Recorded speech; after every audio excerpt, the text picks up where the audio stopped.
That's, you have quite the corner, dude. Look at all these things. Yeah, man. Look at all your things, your stuff. Yeah, it's pretty stacked. If I want Look, we to, made this happen after many reschedules. I think tonight it's Friday night, 9 p.m. It's a good time to talk about metal. Yeah, what else would you do on a Friday night? So thanks for crashing by Metal Anthology. Oh, that's right. It is Friday night. It is time to partake We should, responsibly. yeah, totally.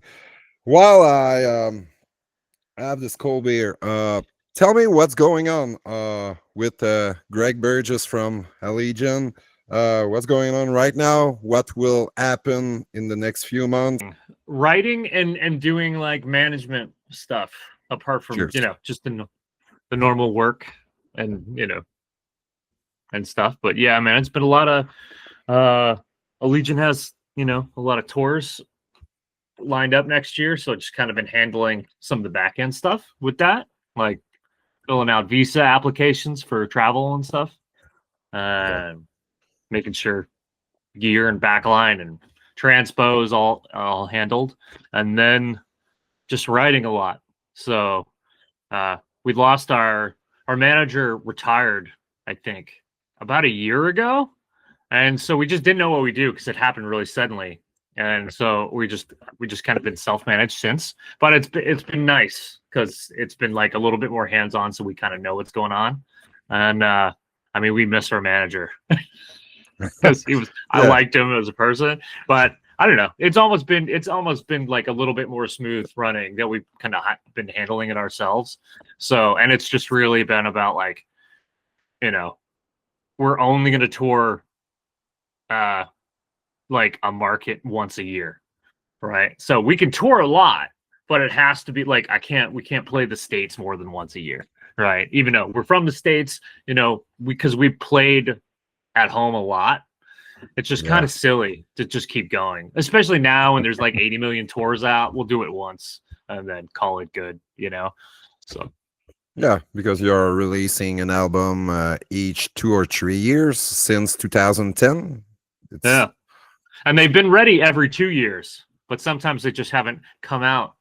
That for my OCD, it's a nightmare. But every record was turned in oh every yeah, for release every 2 years. So like clockwork, where we're done on the 2 year model. But like because of the back end, it's like, oh, a tour needs to line up or something. A lot of times they're like, oh, we should push it a to few promote months. best the album. Yeah, Yeah, to make sure things are lined up for launch. So we have an album ready every 2 years, have always, but sometimes it's necessary to push it a little bit. just tell me a little bit. How are you writing your songs? How are you like exchanging information with all the other members? Who's writing? I know you write a lot. I guess Michael is writing a bit too. Uh, Well, yes. I mean, Michael's been on tour. So because Michael now like he's a live guitar player for Entheos, right? So I because of didn't know that, that. Okay, yeah. you're So now touring that a lot he's as like well. since he's moonlighting at Entheos, like it kind of like it puts us in a position where we can't do as much because he's busy, right? Which is not like it's not the end of the world by any means. So it just becomes like okay, because like we were trying to start the writing process very collaboratively very early for the Mhm. next record, but it's not really been possible.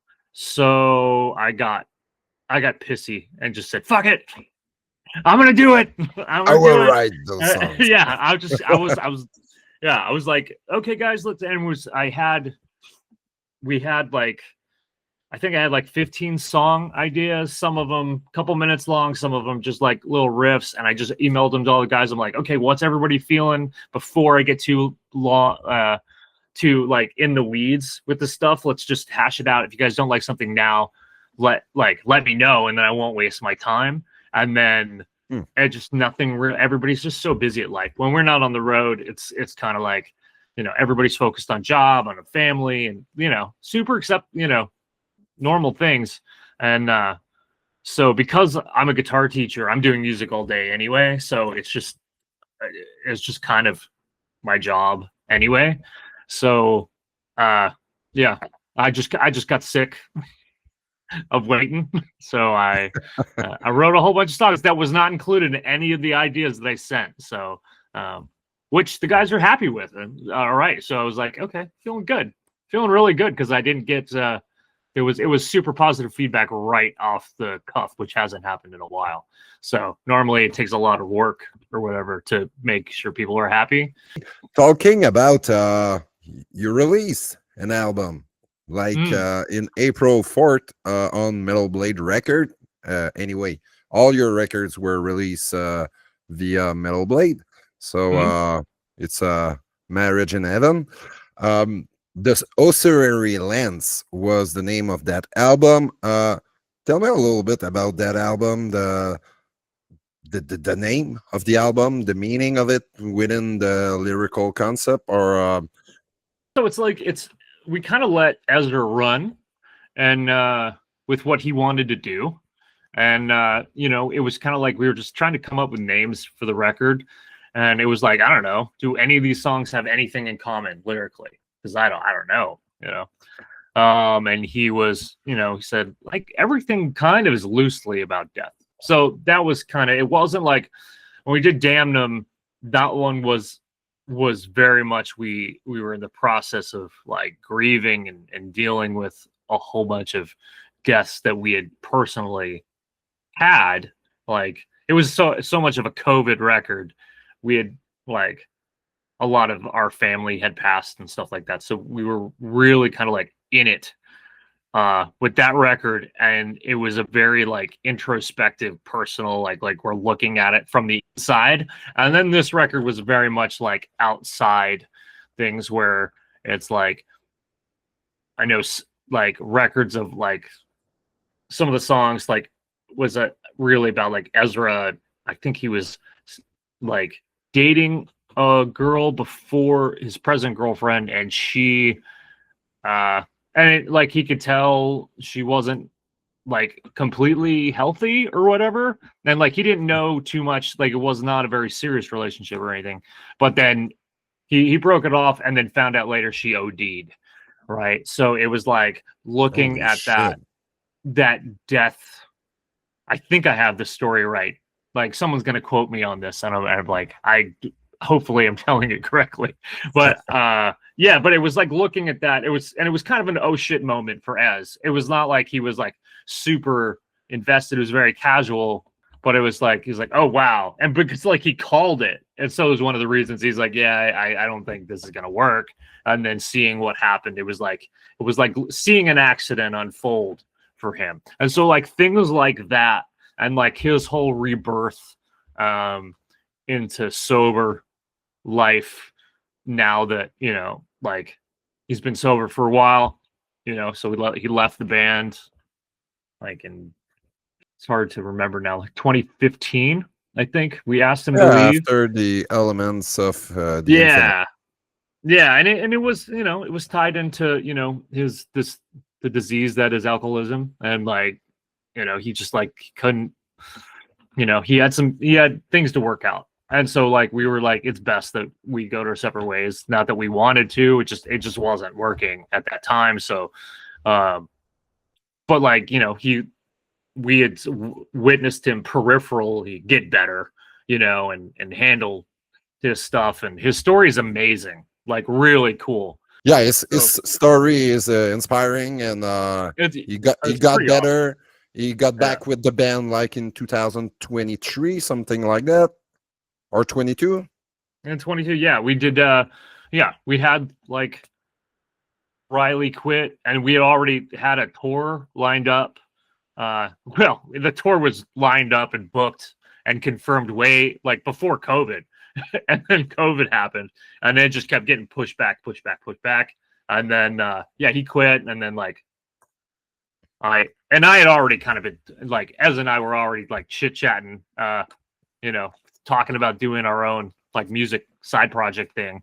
And then so it's like in 15 minutes we like Ezra just came back, to set up for the tour. And then, you know, by the time we were halfway through that tour, I was like, guys, let's. And he's like, and everybody was on board, so we just pulled the trigger like that. And it was back in. We just didn't announce it for a long time, but it was pretty much like it was like a pretty instantaneous, like 15 minutes. We were without a singer. It's so You know? natural. He was one of the Yeah. founding member, like you. So there's you're two from the Yeah. early beginning of the band now. Yeah. So that's cool to have him back, man. Yeah, like creatively, I was like, well, I know it works. You know, it was kind of like, and then I knew fans, you know, fans would be stoked because they, you know, they loved the first 3 albums, and before that, then they're familiar with it. And if you weren't, then, you know, then I guess you would learn. So it's kind of seemed like a no-brainer to me. Yeah, it felt natural. So Yeah. very organic, and the timing was just aligned. Yeah. Kind of weird how it, but yeah, fortuitous. That's great, man. I'm glad he's back, and I really like the new album. Anyway, I like every single album. I, I was thinking about that. You really have a hard time to write an average song. Seriously. I, Oh, look, thank you. I can't even say there's one song on any album that I'm like, that's just bad. It's a skipper. When I listen to Allegaeon, it's always full albums, and I never skip any song. And some are even better than others, but there's never a fucking filler. And it's for 7 albums now, I think. Yeah. It was the 7th one. It's tough to have a long stretch like that with high quality. I will not say you are reinventing yourself. I think you had your sound since the beginning, and you're just like going in the same way, trying little things, but not too risky at the same time. But the formula is just so cool, and the structure is not always the same. So that's cool too. And yeah, that's crazy. Dude, that's really nice to hear. I mean, I guess it's so subjective to some people because people, you know, you hear different things being in my position. Where Oh, it's for like, sure. oh man, you know, it was like, what you do now sucks, or you know what I mean? Like you haven't been good since 2010. But I mean, okay, I've heard it all, you know. if they are saying that, they never love the band, I think. Yeah. Well, I mean, like people get. I think if people say that, that means that you actually did really good for them at a certain period of the time, right? So it's like I don't get too hurt about it because it's like, oh, okay, well, that means that you really were attached to something I did. If not everything, then something I did impacted you in your life in such a positive way. Then, you know, then it's cool, you know. All good, but I think if Yeah. you like one album from your band, you can't dislike all the others. They all have a common DNA, and yes, they are not exactly the same. For that's a chance. It's not like over repetitive, but at the same time, you listen to a song of any albums, you know that's Allegaeon. And Yeah. I mean, that's really cool. and I always think your band is like correct me, but I think it's like a mix of Harsis, a little bit of Black Dahlia Murder, Scars Symmetry. You have a little bit of Paco de Lucia also, and maybe Rodrigo and Gabriela. Yeah, that's the things I'm hearing, and the band Stortregn, also from Switzerland. Do you know them? Oh yeah, Stortregn. Yeah. Yep. Stortregn. They just came with Vervum, right? Yeah, totally. Yeah, it was awesome show. It's a great show. I was blown away. Damn. And I had the opportunity to interview all the band of Stortregn, and very cool guys, and I had such a great time. I had in person. like before I did before I was doing Allegaeon, I was like getting my master's in classical guitar, and then I heard their last record, and heard Johan play classical, and I was like, Oh, at first I was just like, hey buddy, that's like, you know, like what's going on here? You know what I mean? And then I'm like, oh my god, this guy's amazing. He's super good. And I actually found out he won the GFA, like the Guitar Foundation wow. of America. He's like the winner. I'm like, well, that is like, and that's like the highest award you can give like a classical guitar player. And I was just like, well, no wonder he's so freaking good. He's Man, amazing. His tone is on his classical is just incredible. that's nuts. The last Yeah. album was like in my top 3 of I think it's 2023, the last Yeah. album, Finitude. Yeah, that's right. Finitude. My god, that album, oof. It's the last 3, all the albums are great, but they are just getting better, I think, with every single release. The last 3 albums are outstanding work to me. Is Yeah. I only discovered them on Finitude. So I'm probably behind. Me too. I only Okay. discovered them with the release of Finitude, but I got back for the other releases because Okay. I was telling myself they can be so good and be shit before. So Right. Yeah, yeah. I have to go back, and I was like, fuck me. But they got a little bit more complicated. They incorporate a lot more classical passages, I think, with Yeah. every single release. They are less melodic death metal. They are more on the technical, still very melodic, but Yeah.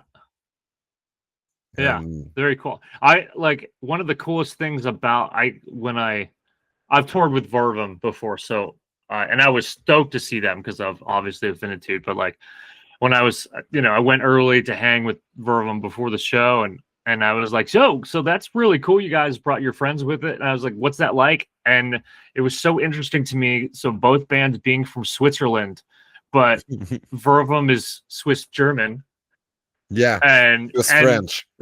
yes, and I was just like, so what do you guys, what language you talking? They're like English, actually, and I was like, that's so strange. It's from the same country, and you have to talk in like a third language to Yeah, communicate, which I was like, that's so neat, that's There's the really funny. Yes, because before doing the interview in person with them, I was talking in French with them, and then yeah, they told me, "Do you want to do it in French?" I was, "No, my channel is actually in English, so yeah. do you want to do it in English?" They were, "Oh yeah, no problem." Well, yeah, Oh, dude, that's sick. That's sick. I'm always I cannot speak another language. I took like 8 years of Spanish, and I'm abysmal. I don't know. Just I don't have a thing for language. And since I've lived in Quebec, and I think we talked about this a little bit. I was like, yeah, French is fucking difficult, man. Like I'm just getting a hang of like the what I think if like there's a vowel after the consonant, then you pronounce the consonant, and then if you're just trying to even like read the signs properly without like being like English bastardizing them in the most English way. Uh, I'm right. baby steps. I'm getting there. But Yeah, yeah. You told me about your pizza French. that's right. Can you do? French to try to order a sandwich. Yeah. Can you order something right now in French? No. No. Come I on, mean, uh, sans cornichon, sans right? cornichon. Yeah. Yeah. Oh God. It's I guess no vowel, right? Okay. Yeah, see, I'm still Broke. blowing it. Oh my god, that's so Yeah. funny. It's the amount of silent letters in the, you know. Almost not. It's not like German. German, like you have No, I know. a 25 letters word, and they are saying like 2 syllable, and you're what the fuck, man? I was blown away when I was in Germany. I was like, name of station and Yeah. metro station were fucking long, man, and they were saying it. It was like in 1 second, and it was what the fuck? They pronounce it like 7 letters is just one sound. I don't know. I guess I haven't hung out with enough German people. I need to fix that. German Yeah. friend, hit me up. Yeah. I know a couple of things in German, but like Ich bin Stefan, it's like I am Stefan. Eine Bier bitte. Une bière, one beer, please. Auf Wiedersehen. Goodbye. You know bar German enough to order a beer. Yeah, bar German. Yeah, totally. I've been to the Oktoberfest actually in 2013. So, Over there? oh yeah, in Munich, it was a hell of an experience, man. Oh man, like how would you describe that? It's such a big party, and people are drinking a lot. They all have big 1 liter mug, so you can call like a normal beer. Normal beer there is like 1 liter. So you take a beer or you don't take a beer. And all the people were on the tables, like singing, and there was a band playing. So it's like a big place, like with like not a Six Flag, but there's the kind of atmosphere in a Six Flag. But Okay. at the same time, you have big tent, and in every single tent, there's 10K people. But to get into the tent is very difficult. You have to be in the garden close to the tent. Then you can sit. There's table, and you can order food, beer, and then you have to make friend with one of the barmaid, and then you pay her to get inside once some people are getting outside. But when you succeed at getting inside is the crazy part. It's a fucking party with it's not just German people. There are people all from all around the world, and German are the ones who are like keeping it together the most. Yeah, Yeah. I imagine so. Wait, is the alcohol content not as high over there? Oh, it's like 5% beers, so it's not like the thing I'm drinking now. It's like 7. I imagine if you're having the huge, because like anytime if I've ever gotten a beer in Germany, it's like half lemonade. Yeah, yeah, it's like Bud Light, but a little bit more tastier. I'd say it tastes a little bit more, but yeah, it's light beers. Okay, so, okay, refreshing beers. I'd be hammered anyway, but yeah. The first night I got there, but you start at 10 in the morning, and at 10 at night it's over. They are closing slowly the place, and you can stay until 1 p.m., maybe 1 a.m. Maybe that changed with time. It's been 12 years ago, but you have to know people to get there. So I wasn't able to make it, and we were like 9 of us, so we're a lot of people. But the first day I got there, I drank 9 of those liter thing, and after the second, I remember a German guy said, after 2, you should stop because it's a lot of beer. And I was like, fuck, yeah. I drink like 24 beer without problem. At that period of time, I was drinking a lot. Not an alcoholic, because I was never drinking during the week, but I was getting hammered during the weekend all the time. So I drank 9 of that. By the end of the night, was like, you're a fucking animal, man.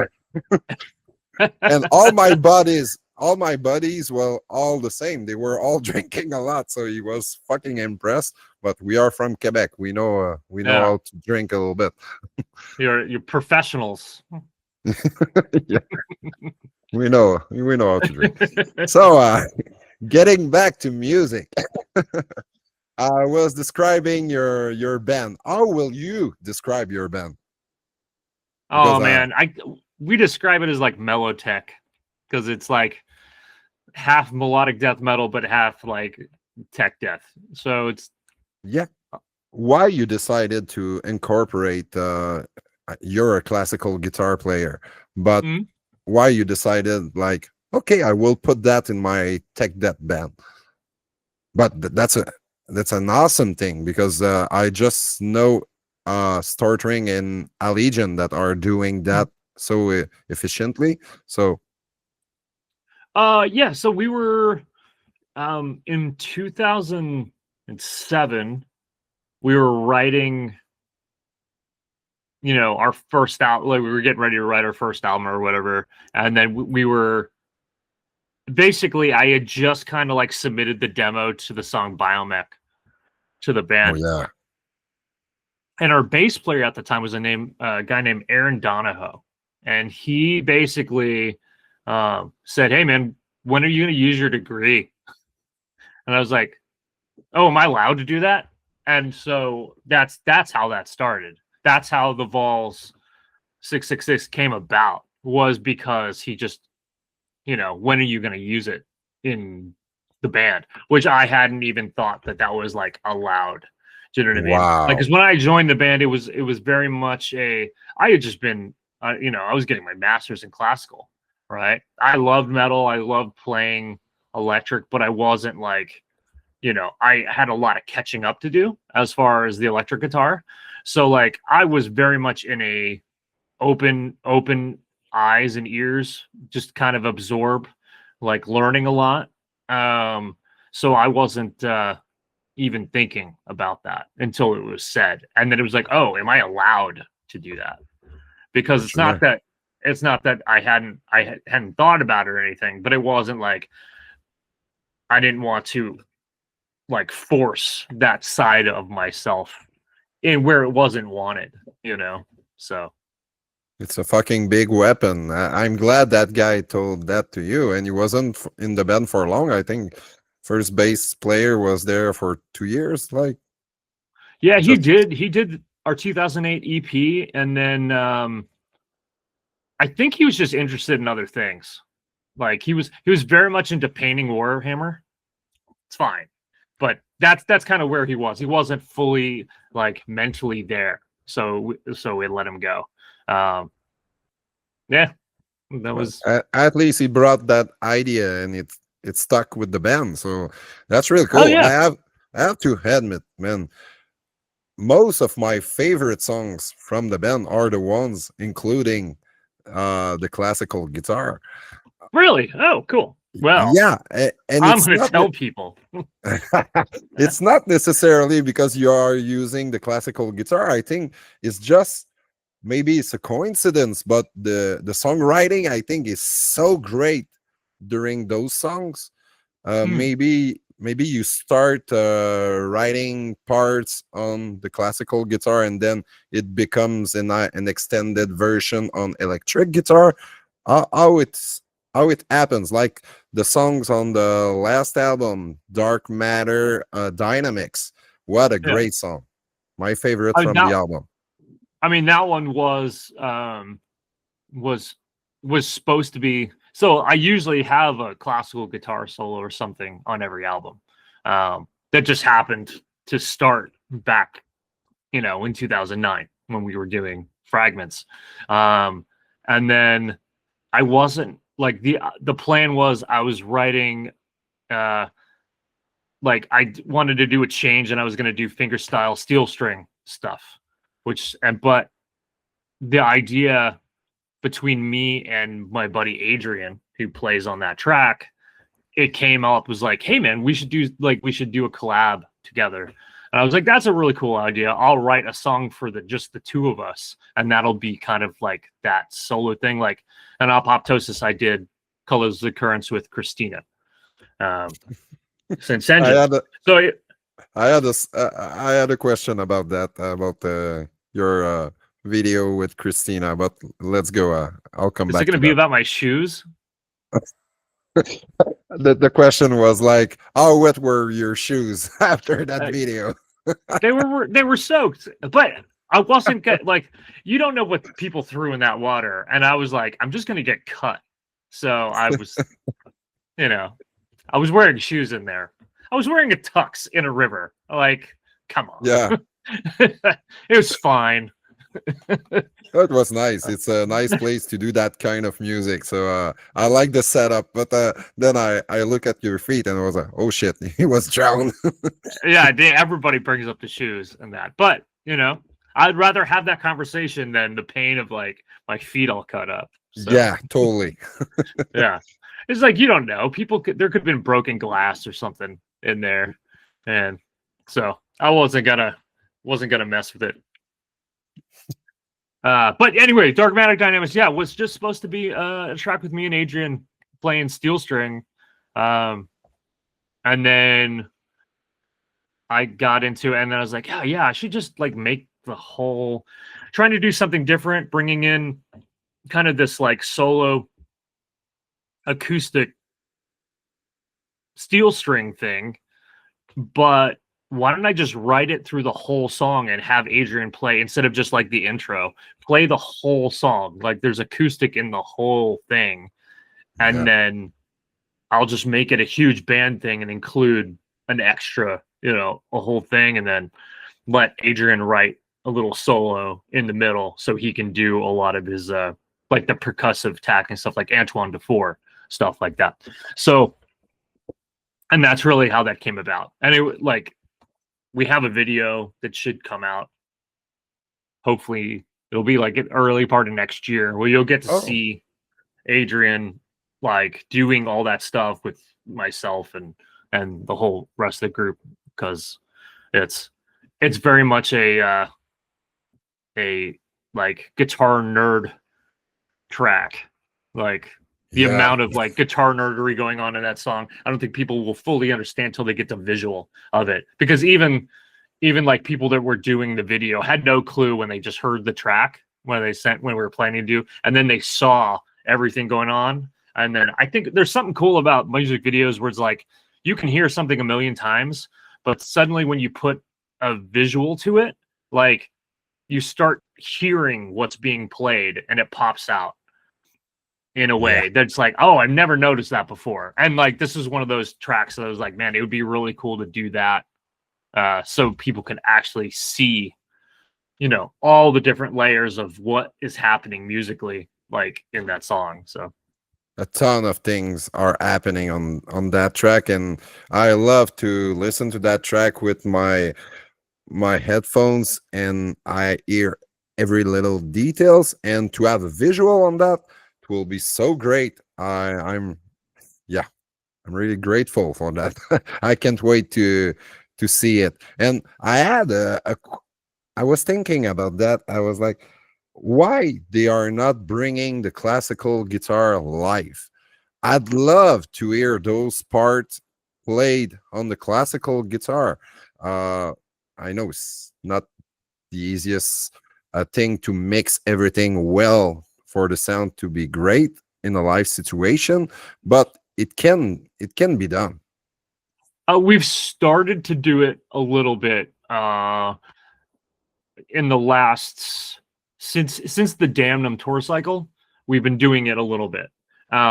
We had to find a way to, one is finding a guitar that can travel, right? Because it sits in the trailer, right? And an acoustic guitar, It's not you good. know, it's super temperamental with the temperature changes, and it's like most metal bands, we're sleeping in the van.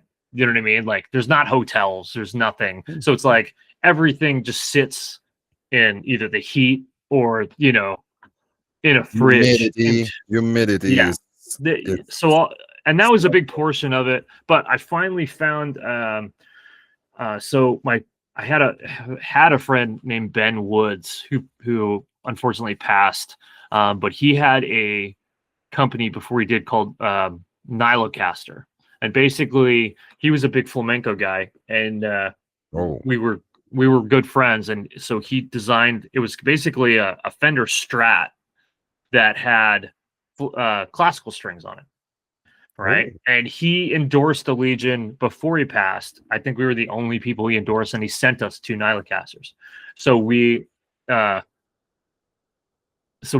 2 of them, and I got a stand so where I can actually walk up and play the classical parts and do that. Come back to your guitar.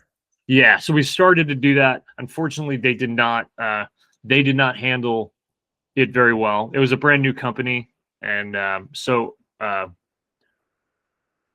actually found a Cordoba on the last headlining tour we did, and it worked better than Nylocaster. So we rolled into that, and it was just like a way better experience. So Were you? I went Were you? from something very new to something that has been refined a little bit. So they're very thin guitars that like the Cordoba does have chambers in it, so it is a little susceptible, but nowhere near what a real acoustic guitar would be. So, Well, it's a good compromise, I'd say, for yeah, a live show. yeah. I'll take that anytime. But I saw your band in 2022 in Quebec. Mm. You played a show here, and I don't recall. I know you did play the song. What's the name? There's an acoustic part. It's on. I think Proponent for Sentience. My favorite album is probably Gray Matter Mechanics. Oh, okay. Yeah. Was You that did with Omnium? Omnium Gatherum, yeah. Yeah. Okay. That's the Yeah. show. That was before we had the. Yeah. So I was And like, I will say we only do it on headlining tours. oh yeah, it was as Yeah, because opener. it's just more stuff to break down. You're trying to get out of the way of the band going after you. So we only really do it when we have a little bit more time and space, you know. Total respect for that. And you don't want to, like, because of a classical guitar that you have, it's one more thing to add for the sound check. If you have 15 minutes, it's going fast. Exactly. So Yeah. I get it. But yeah, on the headlining tour, yeah, I'd love that you incorporate that and you bring more of those songs with the classical guitar, because they are all amazing. Yeah. That song I just said, Gray Matter Mechanics, is there a connection with Dark Matter Dynamics? Because it's the name. Yeah, I did that intentionally. Yeah, okay. I'm not crazy. And it like there's not really, other than like musically both of them share some similar traits, like in the fact that they both start with an acoustic and end with an acoustic, you know. That, I mean, that's kind of really it. And I've been kind of kicking around the idea of doing a song about dark matter for so long that this just happened to be, because on Damned was the first record that we kind of just like stayed away from the science thing, for just because it seemed a little tone deaf with everything else we were going through. We just got away from it. And then on Ossuary, it was time to kind of return a little bit. And it was just, that was just one of the topics that I was like super interested in: chaos theory, dark matter dynamics. And then Imperial is actually about like this. Love that track. They did a study where they had a whole bunch of fleas, and they put like a ceiling on their container, and they would only jump so high because of the ceiling. And then they had offspring, and they removed the cover, and they wouldn't jump out. They would only jump that high. So it was like learned genetic memories. And that's what Imperial is like about, really, is about this. So it's like, so we had 3 kind of science songs on the new album. And the rest is very introspective, like Damnum. So Yeah, I love the science side of some of the songs, and I'm really into science as well. So I really love that, and Scar Symmetry are doing that also. Yeah. That's a common ground that you shared. Music a little bit, but the science aspect. The fact that I feel like I'm the Timu version of Per Nilsson, or tried. No. You're hard on yourself, but yeah, Per Nilsson is such a virtuoso, and the phrasing he has is one of the best I ever heard it's in my my favorite. life. My I favorite. Yeah. So I had the chance to meet him in person, did an interview, and such a down to earth guy, really funny guy, and really funny dude. Yeah.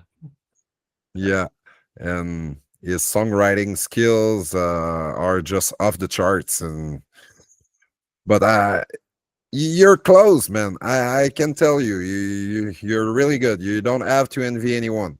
Oh, Seriously, well, thank you. I'm not trying to sucking on you, but you're a wonderful player. Oh, well, thank you, man. Appreciate it. And the fact that you are incorporating it's another dimension to have the classical guitar and to make like almost flamenco Spanish guitar meet metal, and it fits, doesn't seems like two different songs, it flows really well. That's an art in itself to do that, so props to that. Thanks, dude. Thanks, dude. Yeah, I like Imperial actually was supposed to be a little bit more of the flamenco side. But it's just 5 seconds at the beginning. Just if I say, well, we had this is actually funny. So like the song was written, and then Jeff, our drummer, was like, "Man, it needs something in the beginning," and I was like, "Yeah, I don't know. Hold on."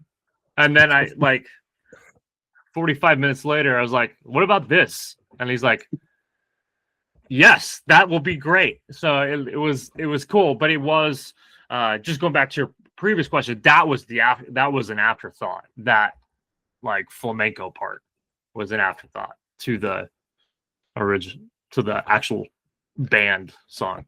Nice add-on, because you think that you are going maybe in the same way that Dark Matter, and then bang, after like 5 seconds it kicks in, and it's a relentless song is going quite fast all the way through. So we'll love that one. What album will you say are your favorite? Is like all your children, like all artists are saying, but what will be your favorite record from the discography? Proponent. That was, That's my favorite too. I had such a strong like musical concept like from the get-go. Do you know what I mean? And like some of the like the choir, like the choir part in Proponent Part 2, like I wrote that in 2007, and like I'd No way. forgotten about it. Yeah, and I had to like to record. It was like it was an intro to like our show. It was just like supposed to be this extra thing, and like we had to do like really janky recordings where I had 3 family members gather around a mic and had them record over themselves like 80 million times to get the full choir, and you know, recording in our living room to try to capture that, to actually having it fully realized in Proponent 2 like was cool, man, because it was a long journey to get there, and like having those musical themes going throughout the record, you know. And I don't know, it was just a weird time too, because you know we were kind of without a singer, and like I had to write a lot of lyrics, and yeah, I don't know. So that one was super special, and then Elements was super special because Ryan quit, and I basically wrote a whole album by myself before we got Michael. So that was like the most of my work in one record that we've done, really. So that one is super special to me, because that was like a lot of people after Ryan left told me like, dude, your career is done. You're not gonna be you'll never make it. You know, you'll never do anything. So then I was like, okay. And then to have that, and not only, but it did better than we had done anything before. It felt really good. So I have to say, I dressed a list before this interview of my very best song of the band, and there's 5 from that album. Off of Elements So or Proponent? a proponent. Okay, But cool. Elements, I have 4 of them. That's my 2 favorite record, and they are 2014 and 2016. Yep. On Proponent, the 3 parts of the title track are really fucking good, and I really love the Bjorn Strid featuring. Yep. One of Speaking of, look, representing there. yeah, the Ride Majestic album is one of my favorite album of all time. So really love Oh that yeah. darker side of Soilwork. Yeah. And you are banging that Xot t-shirt. Zoth shirt. I think It's I try to. last album, Exogalactic. Yep. Yep. I try to rep them as much as possible because I feel like they don't get the credit they deserve. Totally. They're a grower, and people need to listen to Zoth. They are crazy good. Seriously, Yeah. and the guitar player has such so much feeling in his lead Both of guitar them. playing. Yeah. Probably both. Yeah, I don't Yeah. know Both them of them. really well, but I discovered them on the album before, and I was like, "Oh, that's great! It's like a mix of melodic death metal, thrash metal, and a bit of technical thrown in Yeah. there." Yeah. And when they got Exogalactic out, I was like, "Whoa, okay, it's next level." Yeah. Like they had. It's rare that that you hear like a musical theme that just seems completely new. And I felt like they achieved that a couple times on Exogalactic, where I was like, man, that sounds, there's only so many notes, right? So it's really hard to kind of like write something that sounds like no one else has done. And then, Hmm. but it sounded like they achieved that. And I was like, man, that's incredible. Really, really love that band. Me too, and like I'm craving to see them live. And but are you bringing them on tour? I Every time we have a headlining tour, I throw their name into the hat. So I'm getting closer and closer. There's just a whole bunch of extenuating features like who's available, what, you know, uh, everybody has to like the back end stuff is just it's a lot, right? So they just I never guess. have like it's just never been perfect yet. But and then but yes, every tour I bring them up and I also submit them to buddies when they say they're going to go on tour. Like two strings Yeah. off. So it'll happen. I'm determined that it will happen. It's good. It's when the time is right, it'll happen. Yeah. Talking about that, what will be your dream tour? Like you can choose any band of the world. We don't care about popularity. It can be underground or very popular. You can bring like 4 bands to do a tour with Allegaeon. Yeah, that's really difficult. I know that like in recent memory, our tour with Septic Flesh was amazing. We did that Septic Flesh Decapitated co-headliner, and Septic Flesh was like just amazing every night. That was like one of my favorite like tour memories in recent memory. Um, yeah, so doing that again would be sick. And it was we were very different, but it was such a positive experience that that felt really good. So I would say, going out with Septic would be amazing. Um, I love touring with Summoning the Lich. They are an incredible band, and they just like sound incredible. They're amazing people. They're just a lot of fun. So, and then I don't know. I'd love to go on tour with Scar Symmetry. Actually, Scar Symmetry. Hmm. Yeah. Or Soilwork. You don't see Soilwork touring much. No, especially in North America. Last time In North I America, they remember they don't. were here, it was like on the tour of the Living Infinite in 2013. That's the Oh, last time I okay. saw them. I saw them on the Ride Majestic tour. I think they came to the States on that one. Yeah, probably, but not in the province of Quebec. Yeah. They did, I think, two tours that they've been in North America, but not much in Canada or just Toronto. Like so, but I will catch up with them. They will be on the 70,000 tons of metal Okay. at the beginning of 2026, and I'll be there. So two So different. you get to see them twice.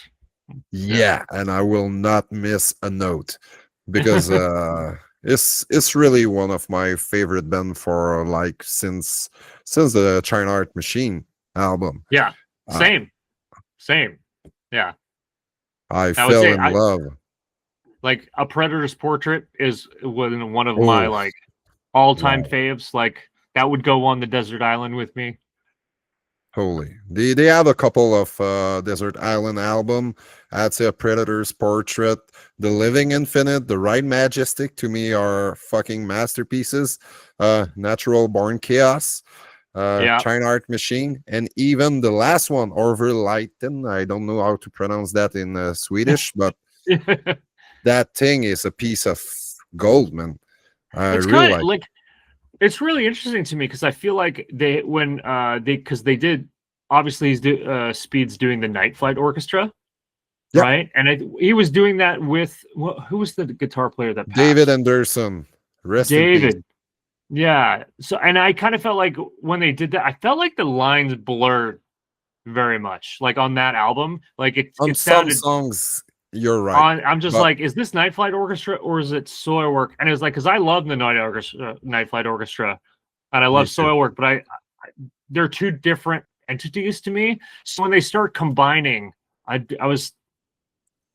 It's not that I didn't like it; it was just not what I wanted from Soilwork. You know what I mean? Like the songs are great. I don't know what I'm complaining about, but like, does that kind of make sense? Like, it's more of an observation than anything. I was like, where's the heavy tunes? Like the song they just put out. They just dropped a But single. at the same time, I will say some of the avious moment of Soilwork on are on that album. They went to the extreme on that album. Yes, the second song of the album, which was a single, it's a really more smooth, moody, with a lot of keyboards and sounds almost like the 80s. But there's songs that are there's a lot of blast beat. It's really tenebrous, sinister. Uh, Yeah. I mean, to me, but it's more of a production thing than a songwriting thing. oh, okay. Yeah, yeah. Yeah, the production is really different, especially It if you. sounds a little bit more like Night Flight Orchestra than like a Yeah, heavy, like kind of like a metal record. Do you know what I okay, mean? I get you now. Yeah, because it's not about the band. It's more about production choices, which like maybe they just wanted to try something new or what have you. But like to me, that was I was a little bit like, huh, like scratching my head a little bit, because the songs are sick, right? Oh It was my just god. like, oh, that's an interesting way to like about it. And then they've just done like singles and EP, like the Wisps of the Atlantic? Was that what? Yeah, a wisp of the Atlantic is like they did almost a video for every song. Like you have Desperado and favorish, yeah, favorish. You have also yeah, was Desperado, and the third one, which one? You have nothingness something, and you, Wisp of the Atlantic is like 16 minutes long. Their longest song they ever did, but what a yeah, great song! Nice EP. They did yeah. just before that album Okay. was Wait, that released. I thought that came out after. Nope, 2021, and over LinkedIn, blah blah is 2022. Okay, wow, I'll believe you. Seems like you got your finger on the pulse. But what they just did a new song. Was it Point of No Return? That Yeah, they did for that's that pretty cool. Arch It Enemy was tour? trashy. Yeah, I thought that was like way more like old school. Yeah, Yeah. And I was like, okay, this the is big this is what I'm chorus, the big yeah. chorus, but at the same time, you hear a little bit the fast paced riffs of Yeah. a Predator's Portrait and Yeah. China Machine, and Yeah. It was cool. It was cool to hear like both sides kind of come together. I really yeah, appreciated that. I was like, dude, that's sick. So me too. But at the same points time, to Soilwork. yeah, totally. I can't get enough of them, and I think Bjorn Strid is one of the most improved singer. If you hear Still Bad Suicide and you hear after what he was doing on The Living Infinite, my God, how you can improve as much as that. And live is delivering. Yeah. He has a great voice too. And I think that's when Great like tone. you can say a lot of people like, yeah, they get better, but he just has a really nice singing voice that like that sounds like very a lot of times when some people like dip into the clean singing, it starts maybe almost sounding a little pop punky a little bit. And his is nothing like that. I don't know. It's just super But yeah, some super grit. appropriate. Yeah. He can like be very clean. Yeah. Add a little bit of grit, a little bit more, and then he can like really he mastered the art of adding more or less grit. How much do you think that all the times he worked with Devin Townsend rubbed off on some of that? Because Devin's the master of like the grit, accelerator. I had an interview with Devin Townsend on my channel, and I asked him the question because he produced Natural Born Chaos. Yeah. And I had back in the days, I heard I read an interview with Bjorn telling that Devin Townsend almost like unleashed him. Yeah. Like he had all the capacities, but he wasn't like doing everything he was able to do. And Devin told me, was like, look, man, Bjorn, it means bear in Swedish, and Bjorn is a bear. That's what he told me. And he said, I didn't have to do much. It was just a matter of confidence. And I told him that he can go there, and he just started to feel more comfortable doing it, and it exploded. It exploded. So, that makes sense to me because he also produced the vocals on "Sworn to a Great Divide." Yeah. So, like, that's my worst album by them, but still good songs on some. There are some skippers on that one. I will say that one and Stabbing the Drama. I'm like I can't listen to the whole album, but that's the only two albums. Even Figure Number 5, I liked it a lot. I love Figure Number 5. Yeah, it's fucking catchy as hell, man. And still, it's heavy. Still heavy. Yeah. I think Stabbing the Drummer was one where I think they did some experimenting in like wasn't like new metal was popping off at that time, right? Totally. So it was like I think they were trying to appeal to like a wider audience, and I think it was successful, right? Didn't that like open new life for them because they were on Ozfest and shit? That's their most popular album, so it did great for them, especially in North America. Like Children of Bodom, they did with Are You Dead Yet? I was like, when that album was released, I was like, fucking crap. It's like after the first album, I was like, oh no, man, you can't do that to me. And I was like, they are sounding like American bands. Fuck that. American bands are inspired by you. Don't get inspired by them. But with times, I appreciate way more Are You Dead Yet? And there's a lot of Yeah. songs that I love are actually on that album. But yeah, it was the time. Yeah. But I mean, it's like at some point, I think diversifying can, in fact, pay off. But like, you do have like everything you said, I've agreed with and had the exact same like visceral reaction to actually. But like from a business standpoint, like it paid off for every single one of them, right? It was kind of like Totally. what was that In Flames record that I was like, what Reroute happened? to Remain. Just get out of my head, dude. Are we the same person? It's the exact same thing. Yeah, like they stopped playing riffs and they did a whole bunch of like stop rhythms where it's like dun, and then it was just like Yeah. voids. And I'm like, what happened to like where's And my Horacle? Where's my yes, you know my colony? Clayman, even Clayman was so good, man. Like there was so many riffs and they just abandoned them. But look what happened. They blew up because of those albums.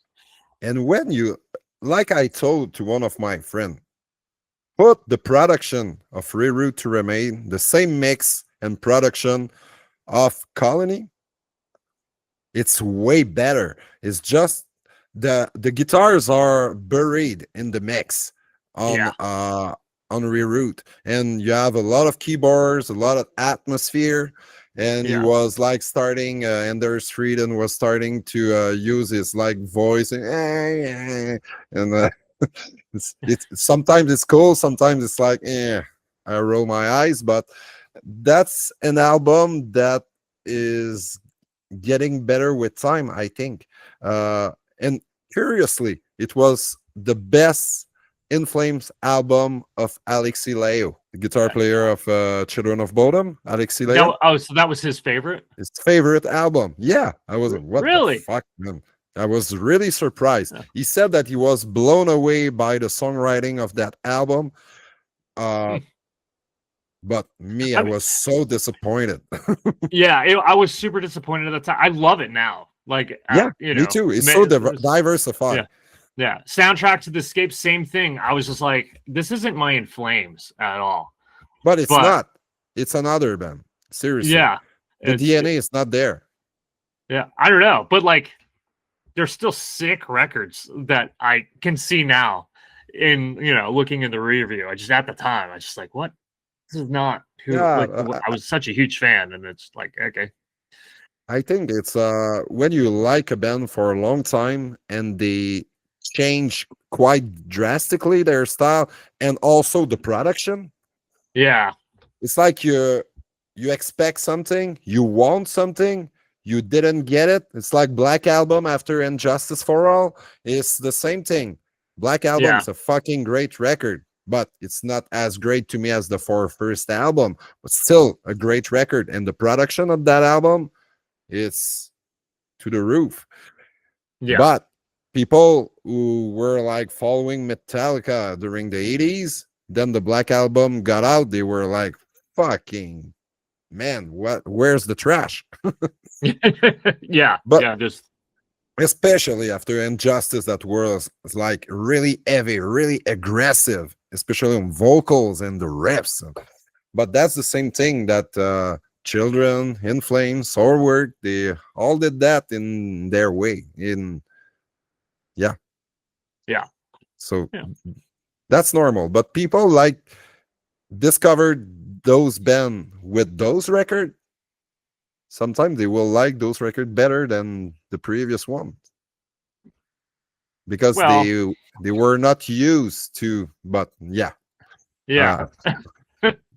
For me, first four In Flames, especially the run, the first six In Flames, because you got Lunar Strain, you got Subterranean, the EP that was amazing, and after that you got the golden albums like Jester Race, Oracle, Colony, Clayman. It's untouchable to me.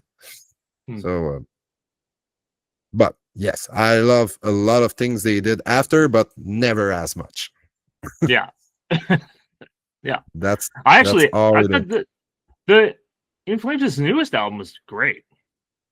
Yeah, Foregone is pretty good. Foregone. I felt like they got a lot of magic back. Yeah, it's a great mix of all periods, except Yeah. they threw away the period of battles. That period, I'm like, oh my god, I just can't. I tried. I wonder what the like.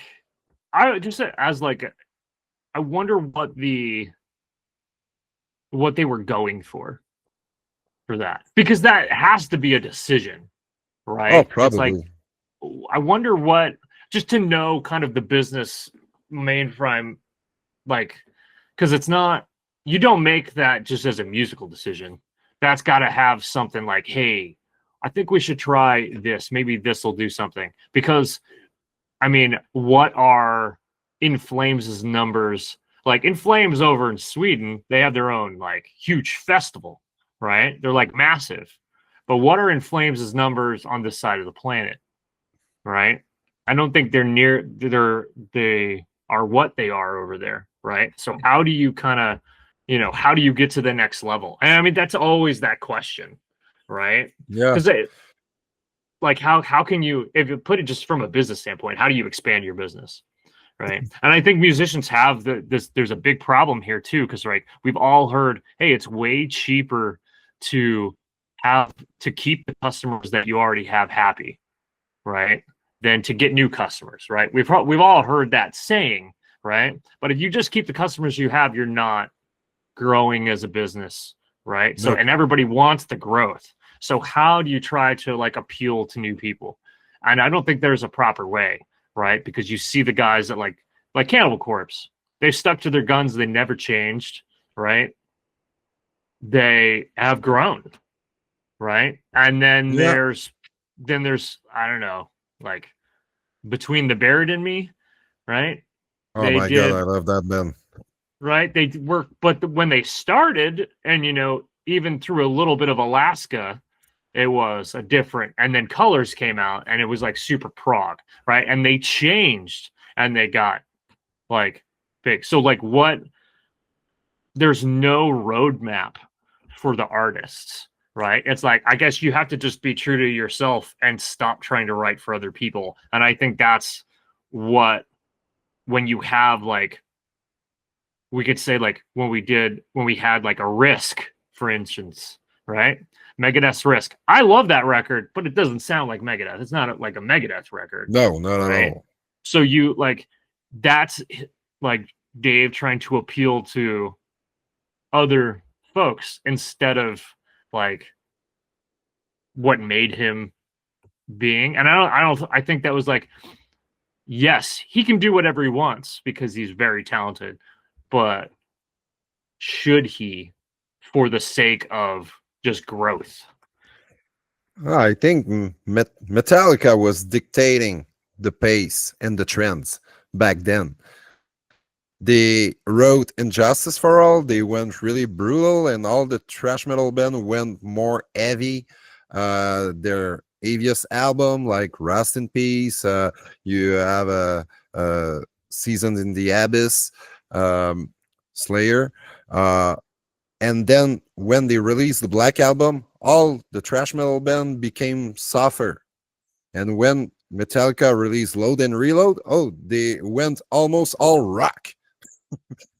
Yeah, When I you mean, look but at like, that, the evolution of the 90s and the big bands like Creator, even Testament, and all those bands, they were following. I would not say they were trying to do what Metallica was doing, but I think the labels were dictating, like, okay, Metallica did that, you need to let the trash behind you, and now we will be doing something more in the veins of that. I, And I mean, survival. Yeah, yeah, yeah. I think it was hard for and when the times really changed, right? people were saying, "Oh, metal was almost done in the 90s." I was like, "What the hell?" All the almost the best band were starting during the 90s, and the subgenres were exploding. You were like You had power metal, death metal, technical death metal, black metal. You have so many great bands that were just thriving. And yes, the most popular band of the 80s were going down a little bit, and Pantera was like growing fast, and they were really like heavy, almost brutal in some cases. When you listen to Far Beyond Driven, for example, or Regardless of Power. But metal wasn't dead at all. It was thriving, but more on the other underground. It was just not an MTV thing. I think there's it's kind of like a case by case basis, right? Because you saw Pantera thriving, but then a whole bunch of other bands that kind of had like kind of stuck to the guns, they didn't thrive. Yeah, Like, but they were my on the struggle bus. totally. You know? But my point is, those bands who became softer,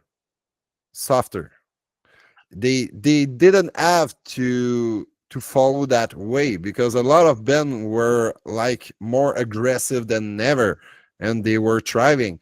You told me about Cannibal Corpse.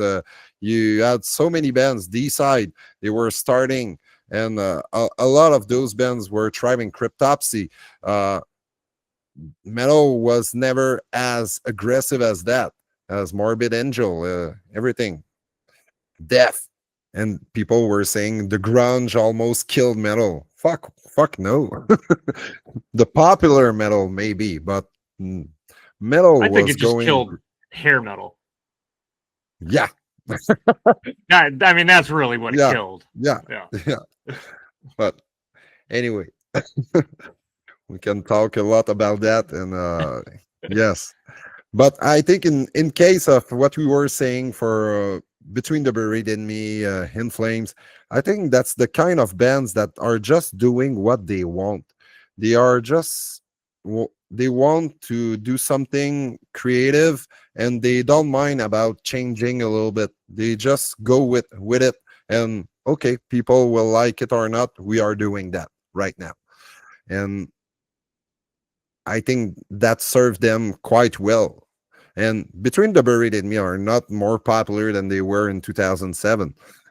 But No, what I was saying is I think there's an honesty yeah, totally. to it. It's like if that's the artistic inclination, right? Then I think that stands to have a better impact than someone trying to catch the flavor of the day. Right? I like if that's what you naturally want to do and it has conviction, I think that people smell the bullshit. I would like to think that they smell the bullshit. If like Uh, we made this strategic move to try to I was like, I to sell guess. out. Yeah. Well, yes. I mean, if it's not an artistic move, then I guess it's selling out. But does it work? If it works, I guess, then who cares? But Yeah. At least if you like what you wrote, I think you can live with it. I think when you yeah. are playing music that you don't like just to be popular, it's not aging well as a band, Mm, I think. yeah. Because you will not be able to perform those songs 5-10 years after and enjoy them on stage, and it will show. I have a question for you, going back to your guitar playing. um, what are for you the best qualities for a guitar player? There's different shades of qualities that a guitar player can have. Hmm. What are for you the most important of them? And which guitar player is channeling every single quality the best in your eyes? Like, That's a very interesting question and posed very well, I may add. It's we kind of get into this like conversation all the time, and it's so subjective. But I'm like the way you it phrase the has to be question. subjective. It's Yeah, your take. yeah. Like for me, I think the most important quality a guitar player can have is their articulation, right? Hmm. Because I can play the same line, like with just the notes, right? And no articulation, and it would sound like dog shit. Right. But if you put the little inflections in there, the grace notes, like if you choose to like bend to a note, slides from above, below, what have you, right? And like how you choose to like phrase that, right? I think it doesn't even matter if you're playing 4 notes or like 80 at that point, right? Then it'll be interesting to listen to and like musically appropriate. If it's just super, like, I think people that play faster, they can get away with a little less articulation just because there's less time, right? But like a broad stroke thing, you don't need to be able to play 80 million notes to be an amazing guitar player, right? You can play 4 notes and articulate really well and be an amazing guitar player, right? If we look at like David Gilmour, for instance, David Gilmour is not a shredder, right? He's not like playing sweeps. He's not like, you know, playing 30-second. The guy is an amazing guitar player because of how he plays the notes, right? He can play one note and just the way that he manipulates his bar, or like the way he, you know, does vibrato on the neck. Like vibrato, yeah, so strong. Like his articulation has sold that and makes him a great guitar player. It's not really about how many notes. That is just a tool and a self-expression of like, you know, you want to build tension, right? Like putting it in musical terms, right? It's a vehicle. Get from point A to point B. We have this much space. We can throw it in, right? But like the melodic structure that we surround ourselves within the context of the shred or whatever, if it's articulated really well, that's what matters to me when I'm listening to a guitar player. So yeah. And I don't know, like Per Nilsson is my favorite guitar player, and like I think that he is the most like I mean, his phrasing and his note choices is great. But like, I think that his articulation points almost come from more of a kind of fusion background, right? So when we get into more of the jazz guys, they seem to have the articulation a little bit more on lock, like Jack Gardner and stuff like that. So bringing that stuff into more of the heavy stuff, I think that's super important, right? I think to have that knowledge is it allows you to like mash the chords and the different how can I say that, it unleashed the neck. Yeah, they just know where they can go, and they can like improvise all through the neck, and it makes sense, and they will not stay in the same key. They will switch key, and for someone who doesn't know music really well, they will not see it coming at all. They will think it's the same key, and but no, they did 3 or 4 keys changes during the run, and you're like, fuck. And for a guitar nerd, you're like, man, how can he think like that? And Per Nilsson is really good at that, and Jake Gardner is a fucking amazing player. I would love to see them like have a band and with other people and just build real songs, because he's more like YouTube guy and doing a single instrumental single here and there, and featuring in songs. Angel Vivaldi is another one that is I love Angel. Off the charts, man. He's feeling. He has a lot of feelings. He can shred his note choices, his whammy bar work. Man, he has all the qualities, and he can switch style a lot. Also, he go outside of metal a lot, and it sounds amazing. Yeah, I texted Angel when his last EP came out, and like I heard the song. I think it was called Eight, and it was fusion. It was like Latin, and I was like, Yeah, dude, that is I think the best thing I've ever heard of that he's done. I was like so stoked when I heard that. I was yeah, incredible. absolutely amazing. Hey man, we are spending the night together, but we will have to close this up Yeah. eventually.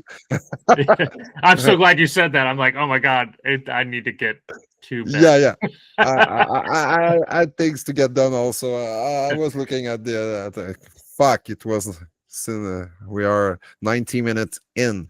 So maybe just as a closure, uh, would you like to say something to Allegaeon fans or just fans as a conclusion? Thank you for all the support.